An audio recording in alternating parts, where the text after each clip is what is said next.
Hai gengs. Kali ini kita akan mereview alur film yang super duper seru berjudul The Roundup No Way Out, yang disutradari oleh Lee Sang-young dan masih dibintangi oleh mama kita semua, yaitu Dong-lee atau Ma Dong-seok sebagai Ma Seok-do, Park Joo-hwan sebagai Jang Yi-soo, Moon Tae-ki sebagai Ricky, dan villain film kali ini yaitu Lee Jung-hyuk sebagai Chu Seng-sung.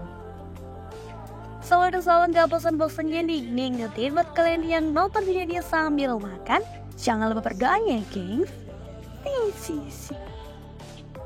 Film ini berdurasi 105 menit dari rilis pada tahun 2023, bercerita tentang jagoan kita si tukang pukul, yaitu Ma Seok-do, yang kembali akan memecahkan masalah setelah 7 tahun lalu berhasil memberantas seorang preman bengis yang datang ke Vietnam. Kini, ia dihadapkan dengan kasus narkoba yang semakin merebak di Korea. Bergabung dengan tim baru, Dong-lee dihadapkan dengan kasus pembunuhan yang berkaitan dengan obat-obatan terlarang dengan banyak kembang besar di belakangnya.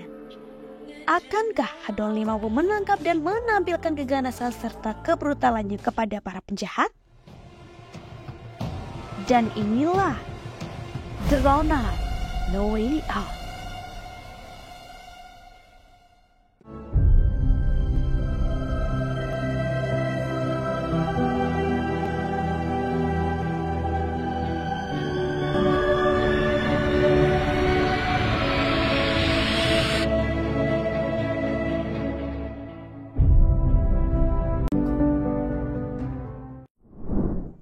Film dibuka dengan memperlihatkan villain utama kita, yaitu Chu Seng-sung, atau kita panggil aja si Daplun, yang merupakan seorang ketua divisi narkotika dari kepolisian Metro, dan juga rekan bisnisnya Tomo yang merupakan ketua geng Yakuza yang memegang distribusi narkoba di Korea. Mereka sedang berada di dalam sebuah kapal yang menjadi tempat mereka menyimpan bahan baku pembuatan narkoba, yang kini sudah terendus oleh seorang polisi yang naas. Ia berhasil ditangkap dan jadi bulan-bulanan si Tomo. Daplun yang merasa si polisi akan berdampak buruk bagi bisnisnya dengan tega membunuh rekan polisinya. Untuk menghilangkan jejak mayat polisi itu dibungkus dan ditenggelamkan ke dasar laut. Namun, sebelum dilempar ke laut, anak buah Tomo mengambil dan menyimpan pistol milik si polisi tanpa sepengetahuan Tomo. Daplun meminta Tomo bersiap karena besok mereka akan bertransaksi dengan salah satu pembeli besar. Dong-lee kini bekerja di kepolisian Metro. Dalam perjalanan menuju kantor, mobilnya terhalang oleh keributan beberapa anggota gangster yang mencuri perhatian dengan mengajar seorang pengendara taksi. Dong-lee dengan santai melumat keempat gangster itu dengan mudah.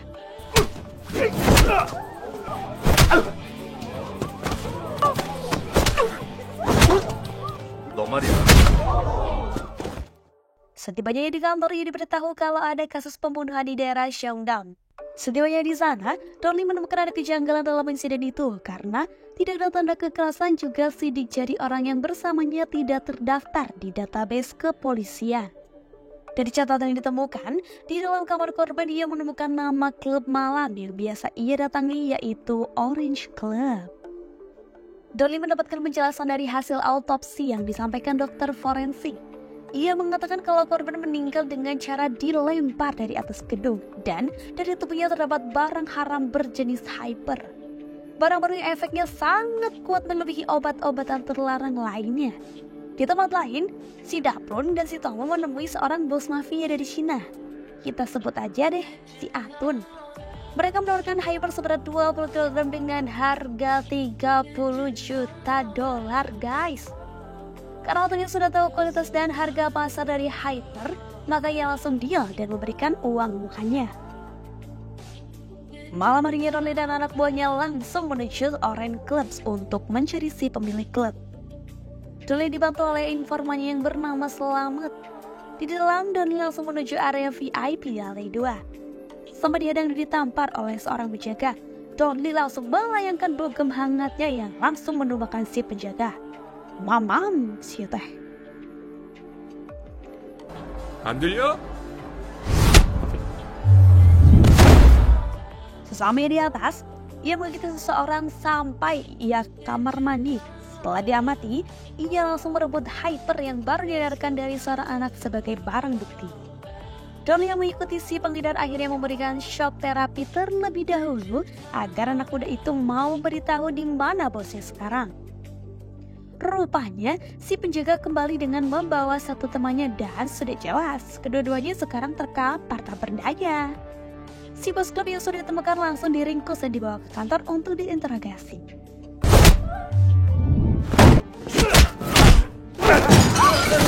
Donnie yang sudah mengamati CCTV berhasil menemukan wajah si pelaku yang bersama korban malam itu. Ketika ditanya siapa orang yang ada di CCTV, dia enggan menjawab. Langsung, Donnie memerintahkan untuk memberikan ruang kejujuran. Sekali hantam membuatnya langsung terkapar. Rasakan, mamam. Setelah dikasih hadiah, baru si bos klub mau buka suara jika yang di CCTV adalah tamu VIP-nya yang suka mengedarkan Hyper di klubnya. Tak puas dengan jawabannya, Donnie mengancam akan memberinya ruang kejujuran lagi dan ia langsung meminta ampun. Orang di CCTV bernama Hiroshi dan dia merupakan pengedar Hyper. Donnie menemui informannya. Ia bertanya di mana bar yang menjual Hyper di daerah Asian. Lalu, si informan memberikan lokasi bar milik Nashun.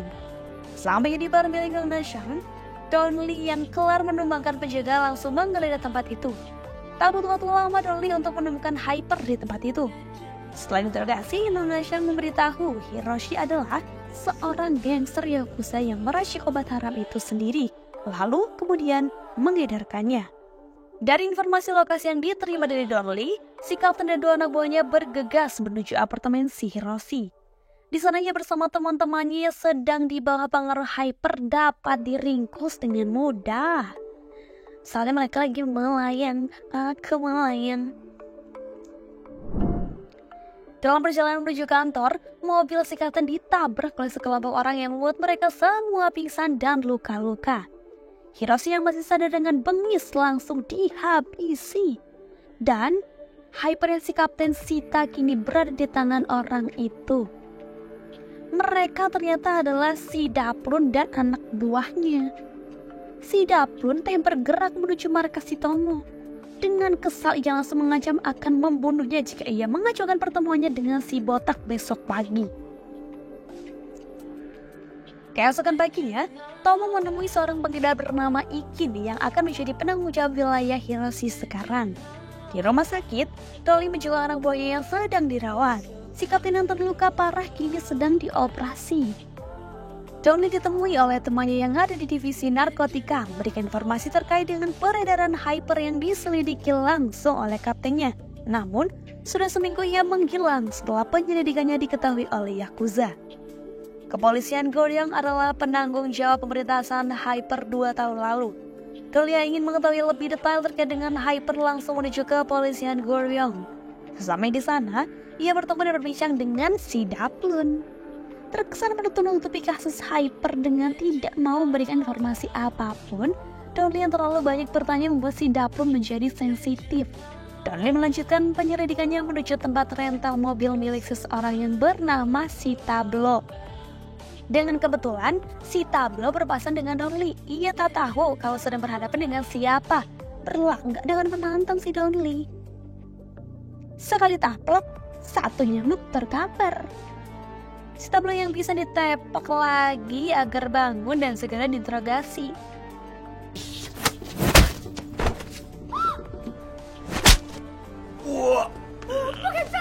Dia memberikan informasi terkait dengan lokasi markas geng Giyu Putih.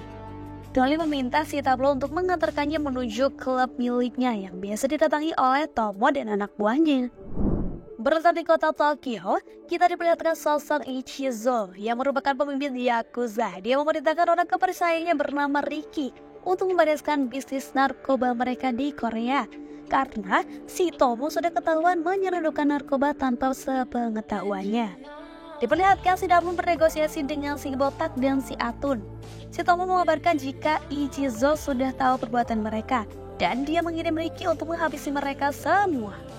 Mendengar kabar itu, si Daplun meminta waktu 2 hari lagi. Di tempat lain, Ricky yang sudah sampai di Korea langsung menuju markas Tomo.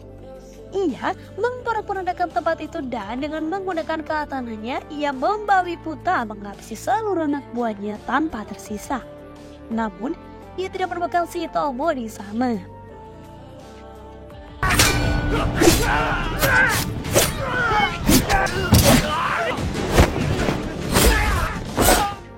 Donnie yang diantar oleh si Tablo kini berada di klub milik si Tablo. Donnie dan anggotanya langsung masuk dan menggeledah tempat itu. Anak buah si Ikin yang berlaku tidak sopan kepada Donnie langsung dibogem guys. Mamam. Donnie sendirian mengatakan semua anak buah si Ikin. Di sana, Donnie tak menemukan si Tomo, namun ia berhasil menangkap si Ikin dan langsung membawanya.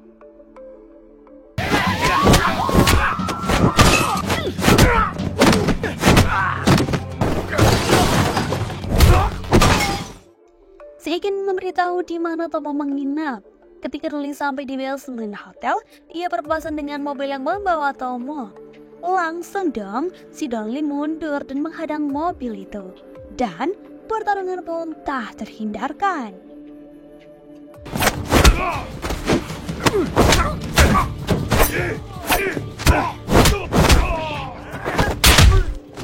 Donnie yang sudah meratakan semua anak buah Ricky malah ditabrak. Dan momen itu digunakan oleh Ricky untuk kabur membawa si Tomo. Ricky mendesak Tomo untuk memberitahu di mana ia menyembunyikan narkoba itu. Namun, Tomo tetap kekeh tidak mau memberitahunya dan Ricky pun langsung membunuhnya. Di tempat lain, Donnie menginterogasi si Ikin untuk menjelaskan semua informasi yang ia ketahui tentang bisnis narkoba itu. Semua informasi mengerucut pada resepsionis kantor Tomo.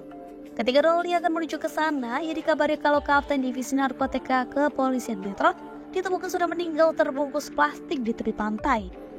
Donnie yang sudah sangat marah karena para penjahat itu sudah berani membunuh polisi, akhirnya mengaktifkan mode beringasnya guys. Sudah 2 hari setelah si Daplun meminta tambahan waktu dan dia belum bisa membawa narkoba itu.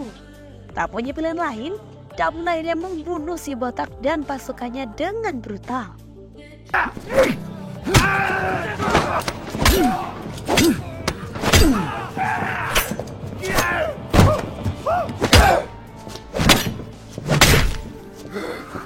Donnie yang sedang dalam mobil diberitahu oleh si Ikin jika ia mengetahui klub kapal pesiar milik Yakuza. Segera mereka bergegas menuju tempat itu. Di sana ia bertemu dengan salah satu anak buah Ricky dan pasukannya. Tak bisa diperlakukan dengan baik, mereka pun akhirnya dipukulin. Mam.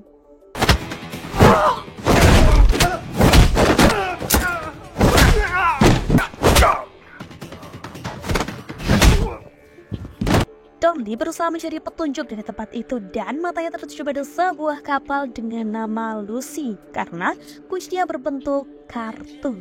Segera Donnie menggeledah kapal itu dan menemukan ruang terkunci yang mencurigakan. Setelah mencoba masuk, Donnie menemukan berangkas yang terkunci. Mencoba dengan cara halus untuk membukanya, namun tidak berhasil. Apa boleh buat guys, akhirnya berangkas itu langsung dijebol paksa. Ternyata berangkas itu hanya berisi tali. Donnie teringat jika tali yang digunakan untuk jangkar sama dengan tali yang ada di berangkas. Setelah tali ditarik, ternyata benar Tomo menyimpan semua narkoba itu di sana. 초롱이가 백상업하라 그랬지? 예. 일단 글로 가. Donnie membuat rencana untuk menjebak Ricky dan si Daplun dengan mengajak si Daplun untuk membantu mereka menangkap orang-orang yang telah membunuh ketua geng Hiyo Putih. Merasa simpatik, akhirnya si Daplun mau mengikuti rencana itu. Pertama-tama, ia menelpon dan memberikan penawaran kepada si Daplun. Kemudian, ia mengirim foto dirinya yang sekarang memiliki narkoba itu. Tentu saja, si Daplun mau dan menentukan lokasi pertemuan mereka. Di luar dugaan, Daplun menemui Ricky dan memberinya penawaran untuk membuat kesepakatan. Daplun ternyata sudah menyadari rencana Donnie dan ia menjebak Donnie bersama si Tablo yang dipertemukan dengan Ricky dan pasukannya. Sempat terkena pukulan 2 kali di kepala, membuat Donnie langsung pingsan. Aduh, Mama. Setelah tas yang dibawa oleh tabel berisi garam, Ricky pun kesal karena ia sudah dibawahi oleh si Daplun. Mendengar suara sirine polisi, Arya memutuskan untuk pergi terlebih dahulu dan ia membawa serta Dolly bersamanya. Di bawah, anak buah Dolly yang risau karena Dolly tak ada kabar akhirnya mendekat. Sesuai prediksi si Daplun, ternyata narkoba yang asli ada di mobil kedua. Setelah mendapat apa yang dicari, si Daplun langsung bergegas pergi menuju kantornya. Dolly yang berada di tempat si Ricky dipukul habis-habisan karena ia tidak mau mengaku. Dolly yang mendengar jika si Daplun akan pergi membawa narkoba itu ke luar negeri pun akhirnya bangkit dan menemukan semua anak buah si Ricky sampai tersisa duel maut antara pembunuh terbaik Yakuza melawan si Bogem Sakti.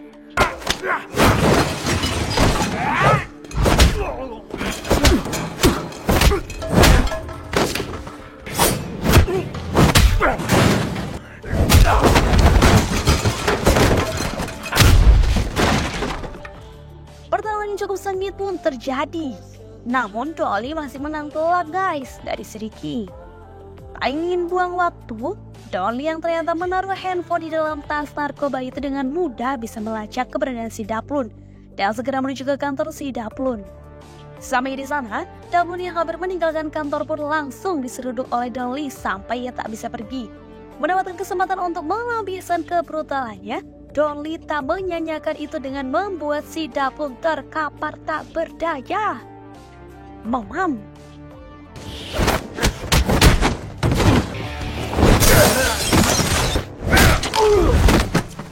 Masuk tuh. Film ditutup dengan kebiasaan Mamang Dolly yang selalu menyerahkan pelaku kepada si kapten agar membersihkan sisa-sisa kebrutalannya. Film diakhiri dengan bersulang atas keberhasilan mereka menumpas gembong narkoba terbesar di Korea. Kemudian, di post credit scene terlihat Jang Iso yang kini sudah sukses tengah mengendarai mobil sport bersama pacarnya. Tak selang lama, Dolly muncul memberikan tugas kepadanya. Kira-kira apa ya tugas dari Dolly buat Jang Iso? Penasaran? Penasaran gak sih? Kesimpulan dari video ini adalah jangan pernah memberi nama tablo pada anak kalian. Kalau tidak mau, kelakuannya saya isi tablo di film ini. Kalau kalian gak tahu artinya tablo, coba deh tanyain ke teman kalian yang orang Sunda. Terima kasih untuk kalian yang sudah menonton film ini sampai akhir. Lihat keseruan film Mamang Dolly pastinya di video selanjutnya ya. Jangan lupa support channel ini terus ya gengs. So, stay tuned and subscribe. Bye.